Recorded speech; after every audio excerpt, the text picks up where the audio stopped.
Hello, and welcome to my presentation on basically how do you get an Apple II Plus to run AppleWorks at all.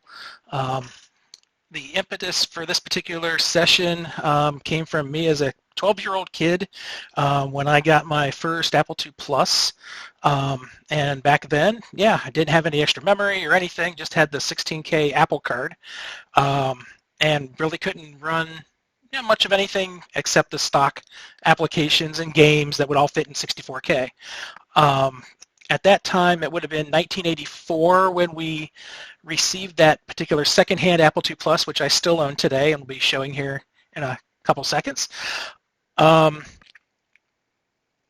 that would have been about 12 years old at that time, 5th grade. And we started using AppleWorks probably about 7th grade at that point in time, so once we got into junior high. And then also, at that particular time, I was also helping the computer lab guy clean and refurbish the old Apple II Pluses that we had as well. But they already had a whole lab full of Apple IIes at that time, so that's what they were teaching AppleWorks on. And back then, I believe we were using AppleWorks 1.3 for most everything, but I couldn't run it at home, and that just kind of sucked. So later on in life, about 3-4 years ago, found this wonderful program called PlusWorks 2, which, lo and behold, allows us to actually run AppleWorks 1.0 through 3.0 on an Apple II Plus with a few caveats. And those caveats essentially are that you have to have a minimum of 64K of RAM. So you have to have, well, it's a minimum of 64K for the 1.0 through 1.2. I think they can cram in now. And then you also must have an 80-column card with at least one of the shift mode options for your keyboard. The PlusWorks 2 software has other options for different clones as well. So like the Franklin Ace 1000 series, I believe there's also support for the 2000 series, also for the Laser 128 set as well. And then there is some support for the Apple IIe to give it access to extra memory cards.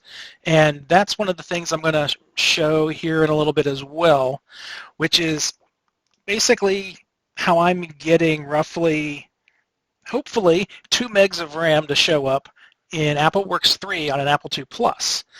I'm going to run through a few different combinations that I worked out, and this has basically been, I know, a labor of love because I had to crack open essentially 50 of my last remaining new old stock floppies to go through all the permutations just to make sure things are right.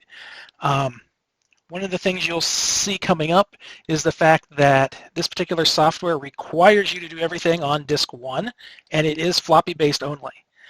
And I'll cover a few more things as we go here in a second. So let me switch over and I'll get started on actually showing a little bit of the demo. Okay. All right, so you can still see me a little bit here. We'll see how this works. All right, so if everything is working correctly, you should be able to see a nice little LCD panel that just has a composite output of my Apple II Plus. I'll move this around. So here's my now ancient Apple II Plus from, to me, 1984. And a couple things it has in it right now. Let's see if we can get it in here. That is a Garrett's Workshop 128K Saturn card. And then it has an Applied Engineering Viewmaster 80 for the 80-column card. Slot 6 has the standard disk 2 with the 2 controllers. And then at the very back here, that is actually a Garrett's Workshop, essentially a 16 meg RAM factor card. But as I found out, it does not support the full amount of memory in any of these desktop spaces. It just can't.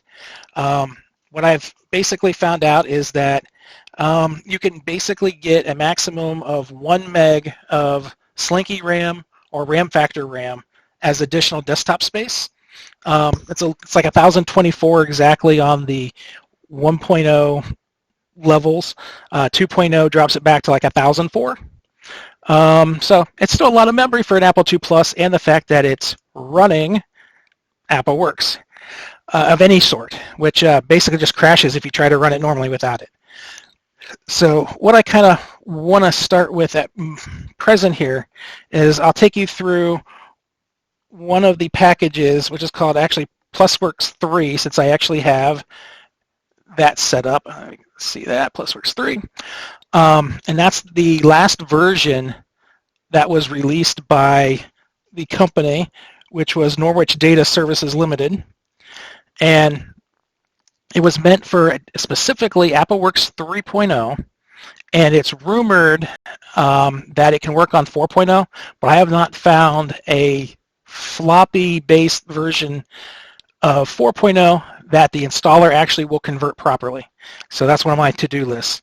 But as far as converting 3.0 onto an Apple II Plus, that was kind of like my ultimate endpoint, since that's, at this point in time, the last version that has the support for macros and timeout and everything else that we've grown accustomed to. And eventually I'll actually install it to a hard drive of some sort, whether it be using the SmartPort DIY or possibly even FujiNet later on. We'll see how that goes. But without further ado, let me kind of show the process. So we're going to boot the PlusWorks 3 disk. And everything has to be exact, or else nothing works properly. So when it asks for the startup disk, if you blow any of these prompts and put the wrong disk in, you have to start completely over from Virgin Media. So with 3.0, basically any of these, once you modify them, you can't remodify them at all. You have to start over with blank floppies. All right, so let's put startup disk for 3 in, and I have a blank version of 3. So we'll do that. All right. And this requires several little bits of floppy shuffle here. We'll get that going. All right. So one of the neat things with 3.0 and also the previous version of it, which depending on which version of AppleWorks you're using, will label itself as PlusWorks XM or PlusWorks 2. And since this is PlusWorks 3, these are the video cards that it does support, and it's a little bit less than the other. To select the video card, you have to hit the space bar to select. So you can't use the arrow keys, which is kind of different. So I'm using ViewMaster 80, select it. And then in this case, since I'm running a 128K Saturn card in slot 0 on the Plus, if I would only select it, down here, this the Titan Saturn Abacus. If I only selected it, and that's in slot 0, you only get one shot at a memory type. So you'd be limited to that. In that case, I'd be limited to 128K, and the desktop comes out to be like 108K when it's done. But since I want to use my RAM factor version, so the Garrett's Workshop floppy or card is actually, it's set in the 8 meg mode now, since it only has 1 meg, 8 meg, and 16 meg, I believe here. Yeah, and 16 meg mode for RAM factor. So when a 2GS, it sort of gets there, but it's a work in progress. But in this case, with version 3 of AppleWorks, you can use basically up to 2 meg of RAM factor RAM, is what it appears to be. So we'll select that. All right, program will permanently monitor, or basically modify the startup media. And there's no option. So if you, like again, if you blow any of these points, you have to start over from the complete beginning with unmodified software. So now it's going to load AppleWorks system. All right, now it goes into what do we do about our keyboard. So in this case, I have an Apple II Plus with the standard keyboard with the Shift key mod handled by the onboard Applied Engineering card. So we'll say 1, and then you hit Shift if that detects it. It does ask about the printer driver patch, which is optional, and what it's for is basically for sending the 8th bit to your printer if you need it. The only printer that I have that would actually need it in some cases would be for some of the extra functions on the Okidata 82A in some cases. If you're using a dumb printer card, that's usually when it kicks in. Otherwise, yeah, or sometimes I found that if you use, say, the IBM PC block graphics modes and you embed them in AppleWorks, and you send that to a printer, that would need the 8th bit set high to handle that kind of stuff. But I have not done that in a long, long time for testing. So I might say no. It tests out the 80 column display. So it's going to configure the memory driver we set, and you only get one. So in this case, it's configuring for the RAM factor. And asking you, do you want to override the memory card firmware? And yeah, usually if you're using an accelerator or an Apple II memory expansion, a Slinky card, it's usually helpful to say yes or no. Otherwise, it's going to do an auto search via firmware to find the card and how much memory there is. So I'm going to override it anyway because it seems to work a little better, a little safer. And then you just basically tell which slot is in. So mine's in slot 7. So it'll hard code that to look in slot 7 for the card. Installs the display driver.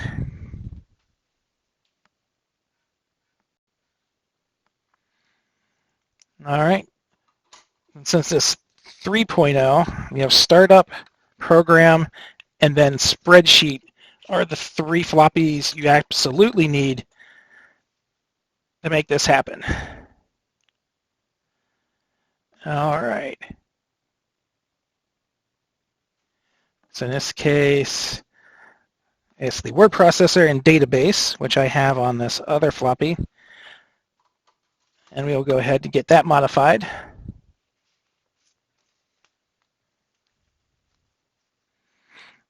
All right, configuration's complete. And then at this point, it'll reboot, but it'll stay in 80 column mode, or we can just do a hard reboot. So I am going to just do a hard reboot here.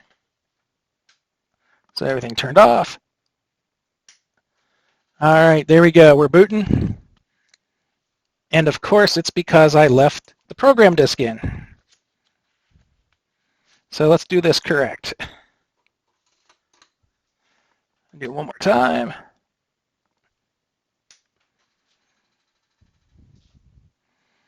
And I've been having a little bit of problems with some of my other gear that I wanted to show, which were the Transwarp card with a 1.4 ROM on it, as well as my 13 megahertz card, the Ultra Warp. But apparently my Ultra Warp is now dead, and my Transwarp has issues accessing memory outside of itself. I can briefly show that too with some of the remaining time that I do have.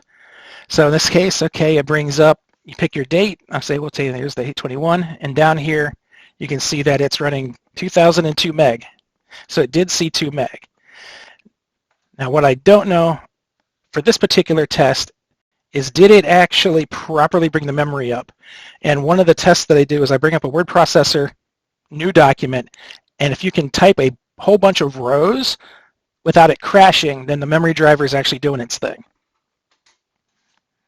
So let's do the WP.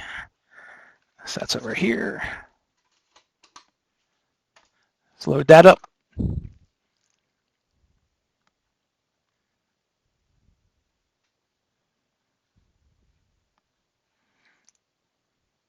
Need to insert some little music or something in here.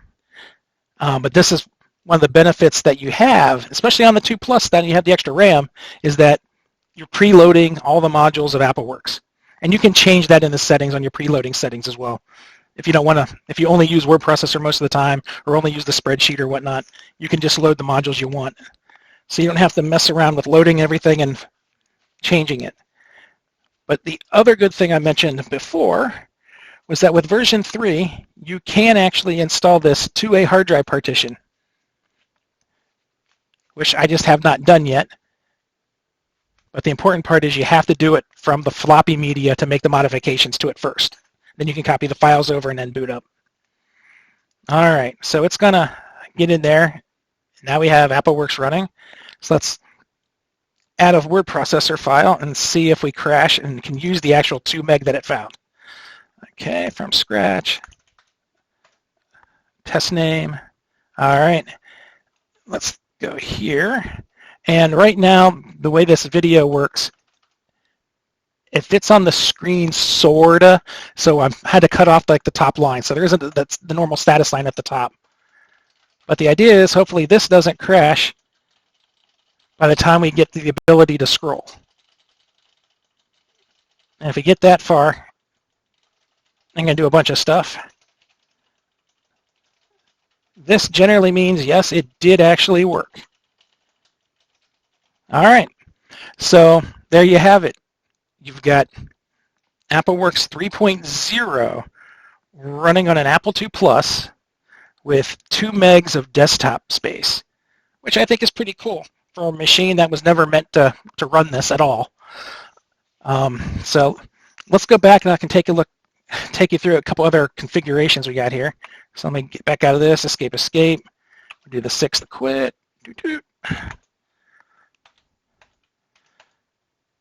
And then we're out. All right. Got my blank. Okay, so from this point, I've got some preloaded versions here, but we'll have to, let's see, show how to do this real quick. So I can show an AppleWorks 2, but we'll have to rearrange a few things since these disks are configured a little differently.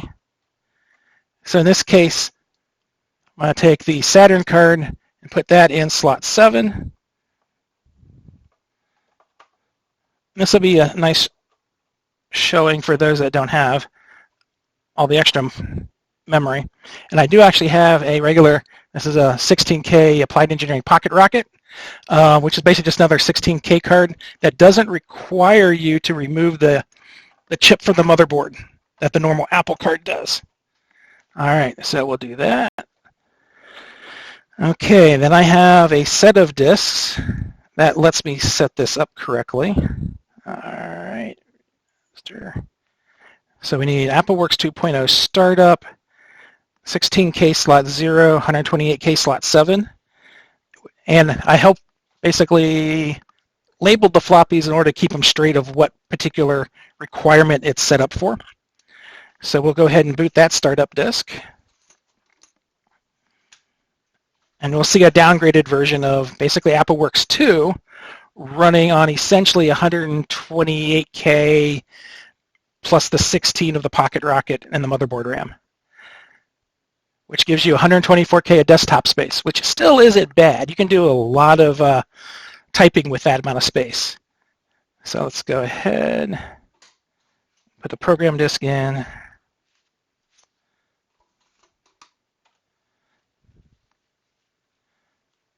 Yeah, same thing. It's AppleWorks, it's AppleWorks. All right. So again, 124K available. We'll go see if this, whoops. We'll go back out. 3, I do that again from scratch. And pretty much with AppleWorks, I've found that it is very, very fragile when it gets to its memory spaces. And it will do crazy lockups and do all kinds of weird things. So if you get stuff scrolling like this, look at that, hey, we're good. So the memory took, and it's all configured. So in this case, what it would do is it would use 16K of the 128K Saturn card in slot 0, and then it would use the full, the 16K out of slot 0 and the full 128K in slot 7, and then the motherboard RAM. So that's what gives us that 124 at the end. All right. So that is that combination. And let's see here.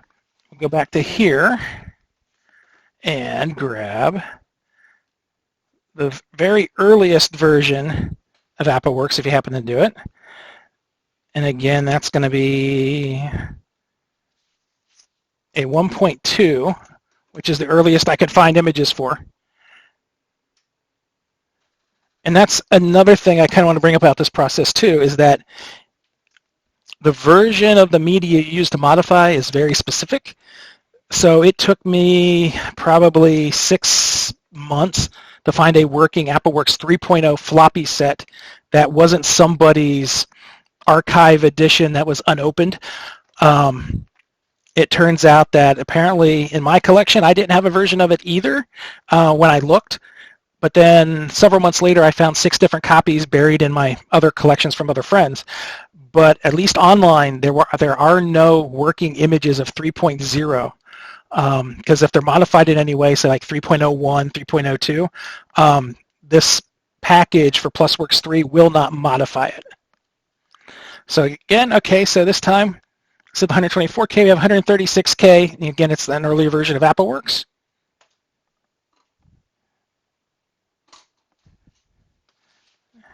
But you still have lots of memory to use if you have, simple cards. And when I did the testing earlier today, playing around with the, let's say, this guy, so a real Apple Slinky at 1 meg, as well as the Garrett Workshop, basically 8 meg. Well, it says 8 meg RAM for Apple II, but it actually has 60 meg RAM factor support. How close I can get there. But it will, for AppleWorks 1.0 through 1.3, as well as 2.0, it will only see 1 meg of the memory, whether it's the Slinky or the RAM factor version. But in 3.0, you actually get access to the 2, as we saw when we modified that directly. So we'll go back through here. All right, good enough. 3. And drops this in. And just the fact that you get, usually once you get past the 5th line, your system is pretty stable. And I really wish I had the Ultra Warp 13 megahertz card working, and or my transwarp. I could show the transwarp at 4 megahertz, but it's just the same.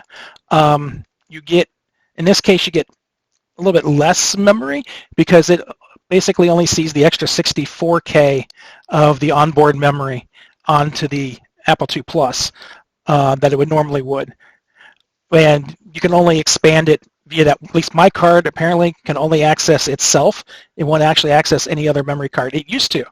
So I'm wondering if something is actually degrading over time on my transwarp card. I tried it with both the 65C816 upgrade that's supported by the card, as well as a normal 65C02. And no difference. There's just something degrading or dead now. I'm not sure what killed them. So I'll get those fixed. All right, so we have that, and there we go. So that's working very well. All right, so with that, I kind of want to, go back to end this up real quick and basically say that I will provide some links to the images that I found online for the PlusWorks 3, the PlusWorks 2 packages that I used and can verify, as well as I'll be uploading images of all of my AppleWorks versions as a kit, as well as the Virgin Media images that I used and modified. That way you guys can do it a little bit easier. Yeah, why not spend the 150 some hours that I've put in over the last couple of years trying to figure this all out. it turned into a giant Excel sheet at one point with all the different permutations of RAM card, size, version of AppleWorks, which machine it was in, because I've also done some work on the Apple IIe side as well, which now I got to go back and redo since the current ultra warp and transwarp situation I have is kind of messed up. And that's one thing that's nice about the transwarp and the ultra warp, is that, well, at least for the ultra warp, it's still manufactured, and it actually works in an Apple IIPlus. The other accelerators that are on the market still only work in Apple IIes and above. So yeah, they're nice cards to have when they're working. So apparently mine died, but yeah, I'll include a bunch of links as we go along with the conference, and make sure you guys have all the different packages you need to do this. But there you have it. You can actually run AppleWorks on many different versions on an Apple II Plus that really shouldn't be running it. So thank you so much, and have a great conference.